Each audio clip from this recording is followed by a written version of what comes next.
Introduction. The story that follows is born from clay.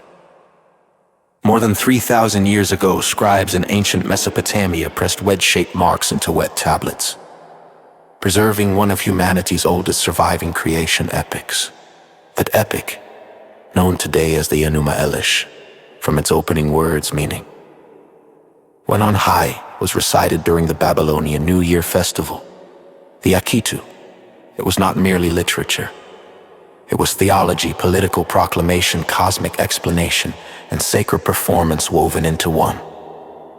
At its heart, the Enuma Elish tells of beginnings, of the mingling of primordial waters, of the birth of successive generations of gods, of divine rebellion and cosmic war, and of the rise of Marduk as king of the gods. From the body of the defeated Tiamat, heaven and earth are formed. From the blood of Kingu, humanity is shaped, order emerges from chaos, but only through conflict. This volume, the Primordial Waters, focuses on the first tablet of that epic. It is here that the foundation of everything is laid before Marduk's triumph, before the great war in heaven, before the shaping of the world. There is a quieter but equally profound drama, the disturbance of primordial stillness, and the first generational rupture among the gods.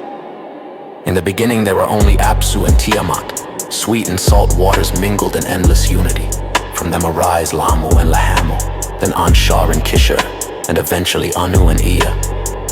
With each generation, motion increases, sound enters the deep, energy multiplies.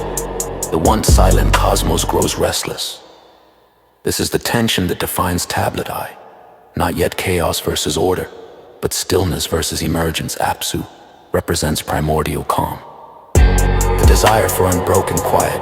The younger gods represent vitality, experimentation, and inevitable change.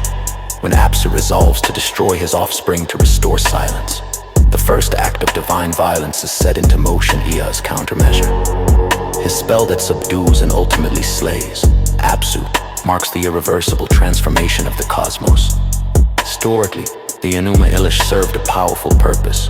Composed in its canonical form during the 2nd millennium BC, it elevated Marduk, the patron god of Babylon, above older Mesopotamian deities. By positioning Marduk as the champion who defeats Tiamat and organizes the universe, the epic reinforced Babylon's political and religious supremacy. The myth was not only about cosmic origins, it was about legitimizing power in the present. Yet beyond its political function, the epic endures because it speaks to universal themes. It reflects the anxiety of generational change, the instability that embodies growth, and the cost of establishing order. Creation in this worldview is not gentle or effortless. It is born from struggle, negotiation, and sacrifice. This retelling seeks to honor the original myth while expanding its narrative depth. The surviving tablets are poetic and symbolic, often compressed in language and grand in tone. They present events in sweeping declarations rather than intimate detail. Here, those declarations are unfolded into lived experience. The gods are not diminished into mere allegories, nor are they modernized beyond recognition. Instead, they are given room to breathe, to think, to hesitate, to fear, and to decide. Care has been taken to preserve the theological structure and sequence of events found in Tablet I. The genealogies remain intact, the motivations align with the ancient texts. The cosmic symbolism, water is origin, sound is disruption, sleep is vulnerability, death is transformation, remain central. Where the original epic states, this narrative explores. Where it proclaims, this retelling dramatizes. Readers may notice that this story differs from later Western creation traditions. There is no creation from nothing here. The universe begins not with absence, but with mingled substance. Divinity itself evolves across generations.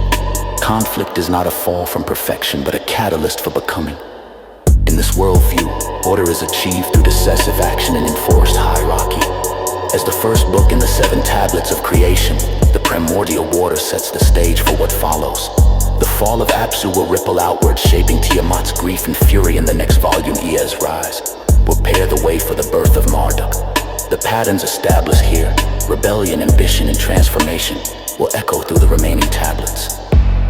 But before there is war in heaven, before the dragon is split and the stars are fixed in their courses, there is water. Still infinite, undivided, and within it, the first whisper of change.